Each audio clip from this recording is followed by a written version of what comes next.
Bagaimana ikhlas itu bisa merubah sesuatu yang sedang kita alami, baik itu musibah ataupun itu anugerah.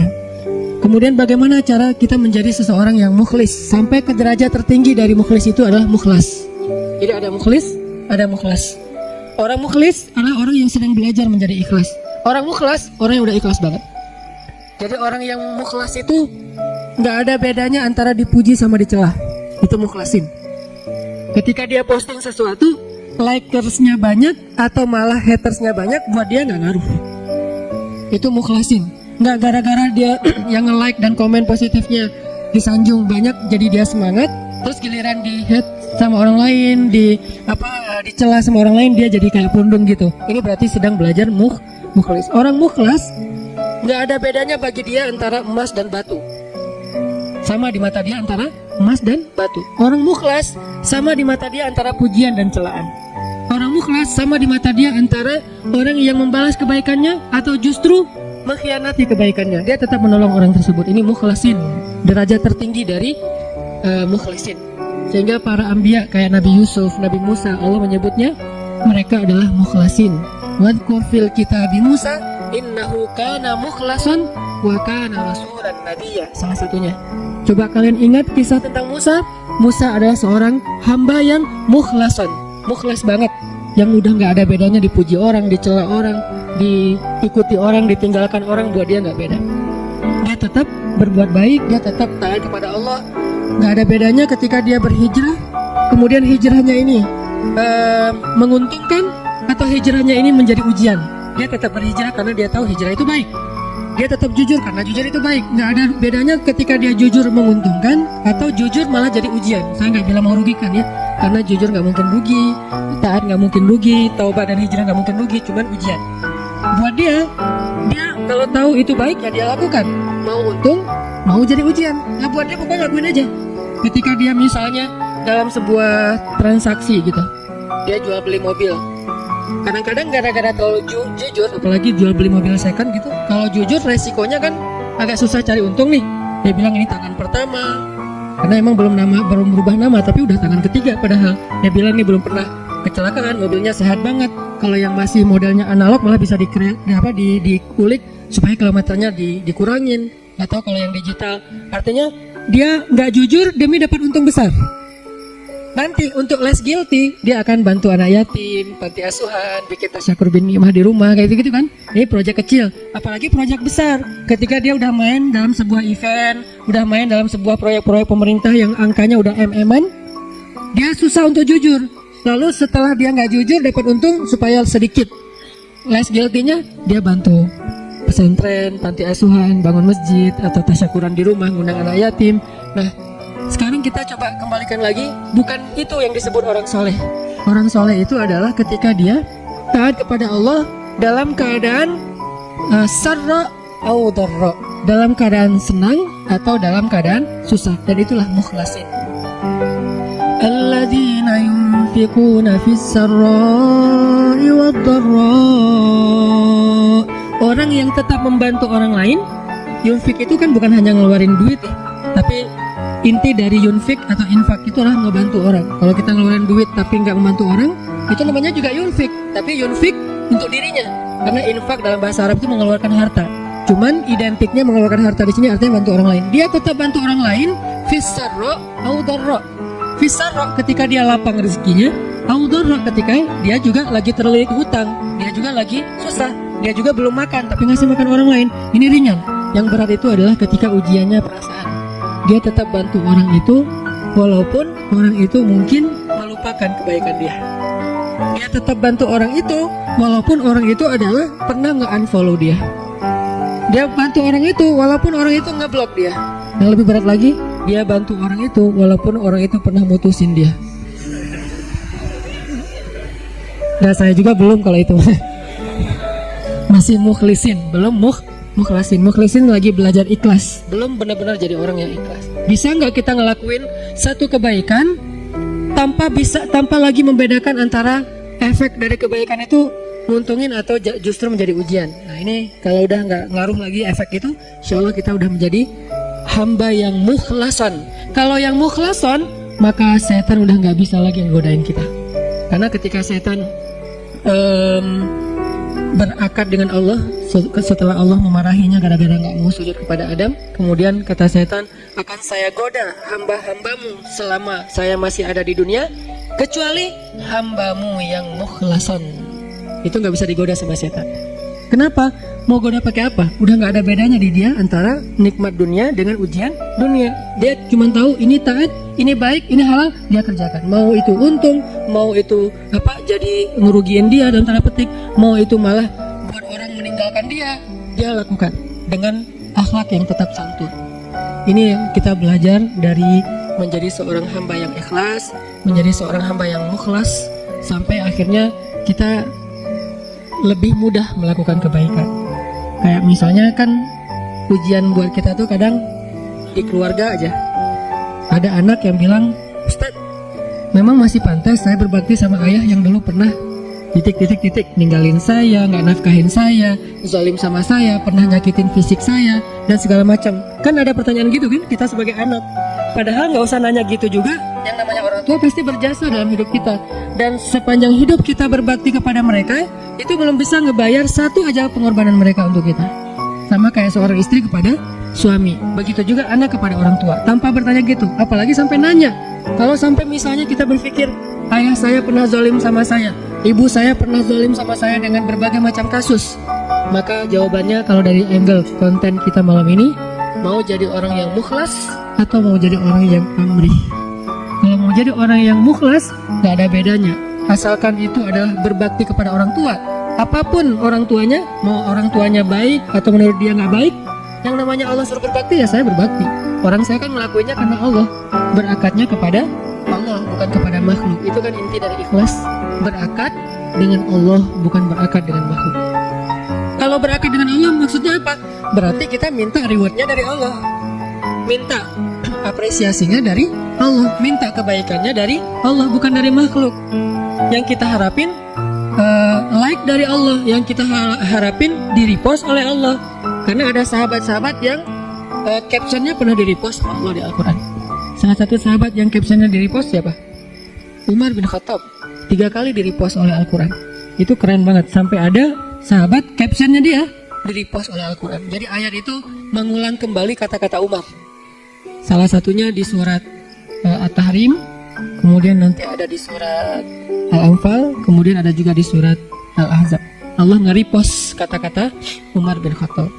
Ini menunjukkan bahwa ikhlas banget, yang diharapin adalah reward dari Allah, apresiasi dari Allah, anugerah dari Allah, hadiah dari Allah, kebaikan dari Allah.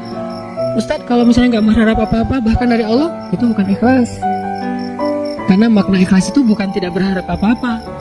Makna ikhlas itu murni. Arti murni berharap hanya kepada Allah. Karena kalau sampai kita nggak berharap surga, nggak berharap dibebaskan dari azab neraka, nggak berharap dibantu oleh Allah, itu bukan ikhlas. Itu apa Ustaz? Itu istaghna. Ini ada sedikit yang harus kita perbaiki dari persepsi tentang makna ikhlas. Apa bedanya ikhlas dengan istaghna? Kalau ikhlas tidak berharap kecuali kepada Allah. Kalau ke Allah dia berharap surga. Allah sendiri yang menjanjikan kan? Wa'adallahu alladhina amanu, misalnya wabashshiril ladzina amanu wa 'amilus shalihat anna lahum jannat. Ayat kayak gitu kan banyak banget di Al-Qur'an nih. Allah menyediakan untuk mereka ampunan, Allah menyediakan untuk mereka surga, Allah menyediakan untuk mereka kebaikan. Wa may yattaqillaha yaj'al lahu makhraja wa yarzuqhu min haitsu la yahtasib, yukaffir anhu sayyi'ati wa yu'dhim lahu ajra, yaj'al lahu min amrihi yusra. Ayatnya banyak banget. Kalau Allah udah nawar-nawarin terus kita bilang, "Dah saya emang enggak butuh itu." Itu namanya istaghna. Istaghna arti bahasanya merasa nggak butuh. Terjemahan lebih umumnya lagi, sombong. Jadi kalau kita nggak berharap apa-apa ke Allah, justru Allah tuh nggak suka. Bukan Allah salut, hebat ya hamba ini ya, ngelakuin kebaikan nggak berharap apa-apa. Enggak, itu Allah nggak suka. Kalau kita ke teman, kita suka karena ketika dia berharap sesuatu ke kita jadi beban. Kalau Allah itu nggak jadi beban. Jangan samakan Allah dengan makhluk. Ketika kita berharap terus Allah jadi beban. Ntar dulu saya mau cuti, kenapa? Bebannya banyak banget, semua orang berdoa ke saya. Kan gak gitu Allah. Masa ketika kita berdoa Allah jadi beban? Bukankah Allah berfirman, kullu yaumin huwa fi sya'an. Setiap hari Allah sibuk, walaupun sibuk, wala ya'uduhu hifzuhuma. Allah gak pernah kerepotan. wala ya'uduhu hifdzuhuma. Allah nggak pernah kerepotan untuk memelihara, menjaga dan memberikan hak huma, langit dan bumi dan apa yang ada di dalamnya. Jadi ikhlas itu bukan nggak berharap apa-apa teman-teman. Ikhlas itu tidak berharap kecuali kepada Allah saja. Ke Allah berharap surga. Ya Allah beri saya surga. Sampai Nabi bilang, kalau kalian minta surga, mintalah surga Firdaus yang paling tinggi. Jadi puncaknya Firdaus. Apakah Nabi kurang ikhlas? Bukankah ikhlas kita belajarnya dari Nabi? Adakah yang lebih baik ikhlasnya daripada Nabi? Tidak ada. Bahkan para anbiya pun belajarnya kepada Rasulullah, seandainya mereka sezaman. Bukti mereka Nabi lebih baik dari mereka apa? Semua Nabi itu nge-mention Nabi Muhammad. Semua Nabi, dari mulai Nabi Adam, Nuh, apalagi Rasul ya, Nuh, Musa, Ibrahim, semua Nabi dan Rasul pernah mention tentang @Muhammad_Abdullah. Semua pernah mention di postingan mereka. Bahkan banyak kayak Musa sering, Nabi Ibrahim bahkan dalam doa-doa beliau nggak mention Nabi kan. Sehingga Nabi Muhammad itu udah dikenal dari sejak zaman Nabi Adam. Kapan ya Muhammad datang? Lewat satu zaman, belum muncul. Lewat zaman kedua, kapan ya Muhammad yang dimention itu datang? Jadi setiap umat yang soleh pasti nungguin Rasulullah loh. Umat Nabi Adam nungguin Nabi Muhammad, umat Nabi Nuh nungguin Nabi Muhammad. Tapi mereka tahu bahwa Nabi ini akan muncul, cuman nggak tahu kapannya. Ternyata beruntungnya kita, beliau muncul dan kita menjadi umatnya. Yang pengen jadi umat Nabi Muhammad itu bukan cuma kita teman-teman. Semua umat Nabi itu pengen jadi umat Nabi Muhammad. Walaupun mereka nggak bilang, aduh nyesel jadi umat Nabi Musa, nggak gitu juga sih. Mereka menghargai Musa, cuman mereka juga kayak berandai-andai punya wish gitu ya, bisa nggak ya jadi umat Nabi Muhammad. Kenapa? Karena Nabi Muhammad ini paling keren, paling luar biasa ya, Sayyidul Anam, bukan cuma Sayyidul Anbiya, Sayyidul Anam, pemimpinnya semua manusia. Bahkan malaikat juga ikut kepada Rasulullah SAW gitu. Para Anbiya sholat di Masjid Al-Aqsa diimamin oleh Rasulullah SAW. Jadi nggak ada orang yang lebih baik dalam masalah agama daripada Rasul. Kalau Nabi mengajarkan kita tentang mengharapkan kebaikan kepada Allah dan itu masuk dalam bagian ikhlas, berarti kalau ada orang yang nggak mengharapkan lalu merasa paling ikhlas, ini pasti ada yang miss nih tentang pemahamannya. Enggak, tetap berharap, ya Allah masukkan saya ke surga. Bahkan doa kita sebelum kita salam, salah satu yang diajarkan apa? Allahumma inni a'udzubika min azabi jahannam wa min azabil qabr wa min fitnatil mahya wal mamat wa min syiddatil fitnah wa min syarri fitnatil masiihid dajjal. Atau doa yang dibaca sama Bilal terus di like sama Nabi itu apa? Yang diposting sama Bilal. Allahumma inni as'aluka ridhaka wal jannah wa a'udzubika min sakhatika wan nar. Itu kan postingan Bilal ya. Yang first like-nya malah Rasulullah. Lalu yang lain pas ngeliat Rasulullah nge-like pada nge-like juga. Akhirnya malah di save gitu postingan Bilal dan dihafal. Kemudian di repost sampai zaman kita sekarang. Isinya apa itu? Meminta dan berlindung. Berarti mengharapkan kan? Meminta berarti mengharapkan surga dan ridha Allah. Berlindung berarti mengharapkan terbebas dari neraka dan fitnah dan kemarahan Allah. Ini berarti ikhlas. Jadi kalau kamu kenapa puasa? Biar ujian nasionalnya lancar. Oh nggak ikhlas tuh. Ikhlas kalau berharapnya ke Allah. Kenapa tahajud? Biar nilainya bagus. Ikhlas kalau berharapnya ke Allah. Kenapa ini? Karena ini. Kenapa ini? Baik urusan dunia maupun urusan akhirat selama halal ya. Karena kalau kenapa sekarang kamu rajin tahajud? Biar gua bisa dagangannya laku. Padahal dalam berdagang dia banyak curang. Ini nih agak klise nih. Klise sekali ya. Mirip-mirip dengan orang Khawarij di zaman sahabat. Sampai Nabi bilang gini, ini klisenya Khawarij ya. Kalau di zaman kita, menurut sebagian besar ulama dan saya sepakat dengan itu seperti ISIS. Klisenya Khawarij itu apa? Kata Nabi, kalau kalian membandingkan ibadah kalian dengan ibadah mereka, maka kalian akan meremehkan ibadah kalian. Saking ibadah orang Khawarij itu luar biasa. Itu soleh banget dari sisi ibadah ya. Taat banget, rajin ibadah banget. Sampai di zaman sahabat ada orang Khawarij lagi selesai perang, mereka istirahat di bawah sebuah pohon korma, duduk di atas kepala para sahabat. Jadi ada sahabat yang dipenggal kepalanya, mereka duduk di atas kepala sahabat yang habis dipenggal, istirahat. Tiba-tiba jatuh buah kurma. Pas buah kurma jatuh, temannya ngambil. Kata temannya yang lagi duduk di atas kepala sahabat bilang, jangan makan, itu kan bukan hak kita, karena kita belum minta izin kepada pemilik. Giliran satu butir kurma, mereka mikirin halal haram, tapi di bawah mereka lagi didudukin kepalanya para sahabat yang dijamin masuk surga. Klise kan? Ini yang sering terjadi. Kadang-kadang kita dari satu sisi ahli ibadah, malam tahajud, siang puasa, tapi komen di sosial media masih istilahnya gibah, buka aib, apa-apa segala macam. Ini berarti kita kayak agak sedikit aneh gitu kesolehannya.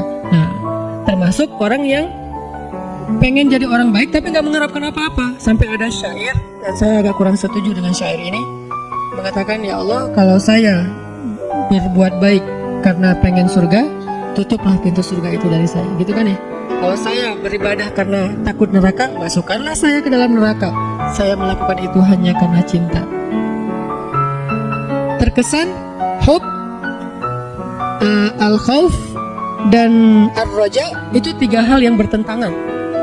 Padahal tiga hal ini tiga-tiganya bagian dari iman. Hub, cinta, bagian dari iman. Kita harus mencintai Allah lebih dari segalanya. Khauf, takut kepada Allah, bagian dari iman. Sampai Nabi mengatakan, Ra'sul hikmah makhafatullah. Puncaknya orang yang berilmu itu takut sama Allah. Jadi orang yang paling takut pada Allah, yang paling banyak berilmu. Innama yakhsyallaha min ibadihi al-ulama. Orang yang paling takut kepada Allah di antara hambanya adalah orang yang berilmu. Begitu juga dengan ar-raja. Siapa yang mengharapkan kebaikan di sisi Allah, maka dia mendapatkan apa yang diharapkan, termasuk niat. Maka yang paling tepat di antara makna ikhlas, ikhlas itu tidak berharap kecuali hanya kepada Allah.